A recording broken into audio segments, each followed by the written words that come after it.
जय साईं राम। भाइयों बहनों दोस्तों बच्चों, बहुत बहुत धन्यवाद आपका कि आप मेरे वीडियोस को पसंद कर रहे हैं।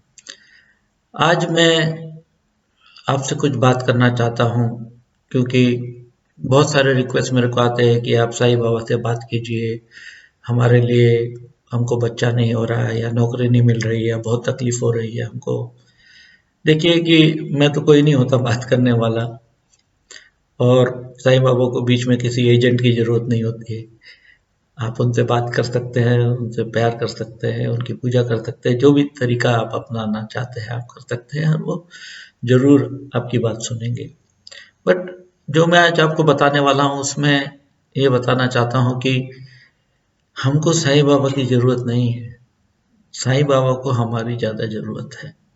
अब आपको ये बहुत ही चकित होगा कि आश्चर्य होगा ऐसा मैं क्यों बोल रहा हूँ। देखिए, बादल है, बादल पानी बरसाता है, पर जब तक नदी उस पानी को समुद्र तक लेके नहीं जाती तो उसका कोई फायदा किसी को भी नहीं होता है। और मेन चीज है कि बाबा की इबादत, पूजा, माला चढ़ाना, आरती उतारना, मुकुट पहनाना, इससे ज्यादा बाबा का हाथ बनना बहुत ज्यादा इम्पोर्टेंट है। यदि आप चाहते हैं कि बाबा आपकी जिंदगी में आए तो उनका हाथ बनिए, उनका काम कीजिए, उनके नाम से काम कीजिए। बाबा अपने आप आपकी ज़िंदगी में आ जाएँगे। उससे बड़ा कोई इबादत ही नहीं है कि भई सुबह उठ के आप आरती उतार रहे हैं, सत्य चरित्र पढ़ रहे हैं या जो भी है, आपकी श्रद्धा है। बट उससे ज़्यादा महत्वपूर्ण ये है कि वो आपका इस्तेमाल करें, वो आपको कलम की तरह इस्तेमाल करें या कोई टूल की तरह इस्तेमाल करें। आप उनके औजार बनेंगे, तो आप उनके हाथ में हमेशा रहेंगे। और यही सबसे बड़ी इबादत है, ये मेरी सोच है, शायद लोगों को बुरा लग सकता है। एक छोटी सी कहानी बताऊंगा मैं, और ये कहानी मेरी बड़ाई करने के लिए नहीं है, बट एक एग्जांपल देता हूँ कि मैं एक बार रात को करीब 10:30 बजे साईं बाबा मंदिर में गया, और वो टाइम में भीड़ नहीं रहती, तो वहां जा जैसे ही अंदर गया तो देखा कि दो छोटे छोटे बच्चे, एक लड़का एक लड़की 8-9 साल के, साइड में बैठे थे गेट के पास। और भीड़ जमा थी और कोई उनको मूंगफली दे रहा है, कोई पॉपकॉर्न खिला रहा है, जैसे बंदर को खिलाते हैं वैसा। मुझे बड़ा अजीब लगा कि ऐसा क्यों कर रहे हैं, और बच्ची रो रही थी।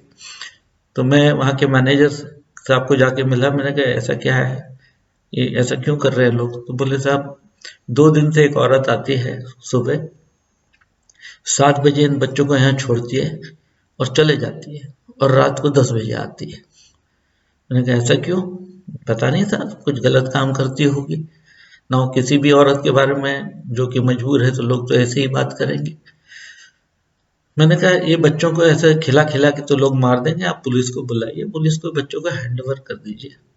और मैं बैठ गया एक दीवार के ऊपर में साईं बाबा से बात करते हुए, बाबा ये क्या है, आपके दर पे बच्चे आए हुए हैं और आप उनका ख्याल नहीं कर रहे हैं।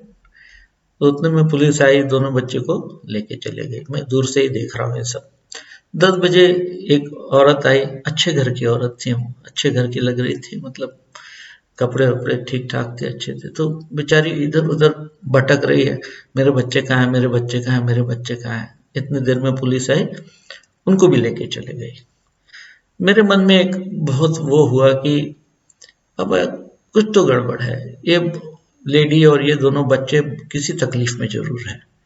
और पता नहीं मुझे ये लोग कहाँ गए, पर मुझे वहां तक पहुंचना है और आपने मुझे रास्ता दिखाना है। मेरा दिल बोल रहा है कि मैंने उनकी मदद करनी चाहिए, कुछ तो करना चाहिए, शायद वो बहुत परेशानी में है। और 11 बजे वो मंदिर का पाठ बंद होता है। तो मैंने कहा बाबा आप नहीं लेके जाना है, मैं, मेरे को तो नहीं मालूम कहाँ गए होंगे ये लोग। और मैं कार लेके जा रहा था तो सामने से एक बीजेपी के मेरे पुराने मित्र थे, तो वो मिल गए मुझे और रास्ते में। तो मैंने उनको बताया कि यार ऐसा ऐसा मुझे लग रहा है, मैं जाना चाहता हूँ। तो वो उस एरिया के पूरे जानकार हैं, तो बोले चल मैं आता हूँ। तो 11, 11:30, 12 बजे तक हम एक एक पुलिस स्टेशन ढूंढते गए, उनको ढूंढते गए। एक पुलिस स्टेशन में गए तो बोले वो हाँ वो दिघी वाले पुलिस स्टेशन में है। अरे साहब इनके चक्कर में मत पड़ो, ये फालतू लोग रहते हैं, ये प्रोस्टिट्यूट लोग रहते हैं, ऐसा करते हैं वैसा करते हैं। तो मैंने कहा नहीं, मेरे अंदर कुछ ऐसा था। तो मैं पहले एटीएम गया, वहां से मैंने जेब में कुछ रख लिया कि शायद उनको ज़रूरत पड़ जाए। फिर पुलिस स्टेशन में गया तो लकीली वो पुलिस इंस्पेक्टर भी पहचान के निकले, और मैंने फिर उनको जो वहाँ देखा तो वो लेडी और दोनों बच्चे रात को 12 बजे ऐसे भूखे ऐसे बैठे हुए हैं। तो मैं गया और मैं जाके उन पुलिस से बोला कि ऐसा ऐसा मेरे को लग रहा है कि मैं इनसे बात करूं। बोले आप बात कीजिए। तो मैंने लेडी से बात करी कि क्या बात है। तो बोले मेरे पति बहुत मारते हैं, मैं रत्नागिरी की रहने वाली हूँ और बहुत टॉर्चर करते हैं, इसलिए मैं दोनों बच्चों को लेके यहाँ आ गई। मेरे माँ बाप भी मेरे को कबूल नहीं करते क्योंकि मेरी शादी हो गई। मुझे तो बड़ा दुख लगा। मैं बोला बहन देखिए कि मैं आपको जानता नहीं, मैं इतना समझ सकता हूँ कि आप मजबूर हैं और कोई ना कोई तकलीफ आपको जरूर है। तो वो रोने लगी जोर से कि भाई साहब आज तक तो सभी मेरे को, जब से मैं पूना में आया हूँ तो कोई मुझे प्रोस्टिट्यूट बोलता है, कोई रखेल बोलता है, कुछ करके बुलाता है, कोई ये। मैं तो सुबह बच्चों को छोड़ देती हूँ बाबा के पास क्योंकि मेरे पास रहने की जगह नहीं, दिन भर नौकरी ढूंढते रहती हूँ, मुझे काम नहीं मिलता। तो मुझे भी थोड़ा सा उदास लगा, तो मैंने मेरे पास जितना भी था मैंने उसके पर्स में डाल दिया। वो लेने के लिए मना कर रहे थे। मैंने कहा देखिए मैं ज़्यादा कुछ नहीं कर सकता हूँ, मैं ज़्यादा इन्वॉल्व भी नहीं हो सकता हूँ, बट इससे आप एटलीस्ट 10 दिन तक अपने बच्चों को कुछ अपने साथ रख सकते हैं, कहीं आप रुक सकते हैं और सोच सकते हैं कि आगे आप क्या करेंगे ज़िंदगी में। इतना वक्त तो आपको मिलेगा। उतने में वो समझ लिए 9 साल का बच्चा मेरे को आके लिपट गया और बोला thank you very much uncle. और वो भी रोने लगे और मैं भी रोने लगा क्योंकि इस परिस्थिति से मैं भी बचपन में गुजर चुका था। इस तकलीफ में थे कि मेरी माँ, मेरी बहन और मेरे साथ एक रेलवे स्टेशन पे खड़ी थी।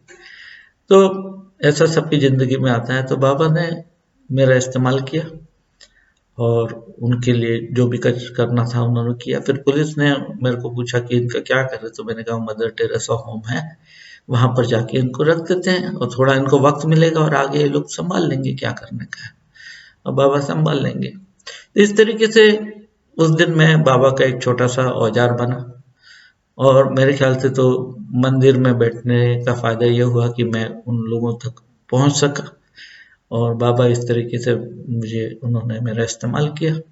तो मुझे लगता है कि इससे बड़ी और क्या इबादत है। अभी बाबा को मैं नारियल चढ़ा दूँ, शॉल चढ़ा दूँ एक मूर्ति के ऊपर, उसके बदले में उनका कुछ काम करूँ, उनके नाम से कोई स्कूल में जाके पढ़ाऊँ या कोई अस्पताल में जाके काम करूँ या मंदिर की साफ सफाई कर दूँ या करूँ किसी की कुछ मदद कर दूँ, तो ज़्यादा ये बेहतर इबादत होगी। और मुझे लगता है कि आप लोग अपने अपने जो भी कंडीशन है उसमें जो भी आप थोड़ा बहुत किसी के लिए कर सकते हैं बाबा के नाम से, तो या आपके कोई भी गुरु के नाम से, तो उससे उनको ज़्यादा सुकून मिलेगा। और यदि आप लोग यूट्यूब देख रहे हैं, आपके पास में फ़ोन्स हैं, ये हैं, तो आप लैपटॉप है, कंप्यूटर है, फ़ोन है, तो आप कई लोगों से बहुत बेहतर है, बहुत ही बेहतर है, क्योंकि दुनिया में कई लोगों के पास तो खाने को रोटी भी नहीं है, आपके पास तो मोबाइल फ़ोन है जिससे आप ये सब वीडियो देखते हैं। तो मेरा यही कहना है टू समराइज कि बाबा की इबादत से ज़्यादा बाबा का हाथ बनो। बाबा एक बादल है जो पानी बरसाते हैं, उनको नदियों की ज़रूरत है, कोई बड़ी नदी कोई छोटी नदी, पानी को यहाँ से वहाँ तक लेके जाने के लिए जिससे लोग उसमें से पानी पी सके। और आप यदि उनकी नदी बनते हैं तो आप में पानी की कमी कभी तो होगी नहीं, आपको कुछ मांगने की ज़रूरत नहीं, सब अपने आप आपके पास आ जाएगा। इतना बोल के मैं ख़त्म करता हूँ। साईं राम आप सबकी हिफाजत करे। धन्यवाद।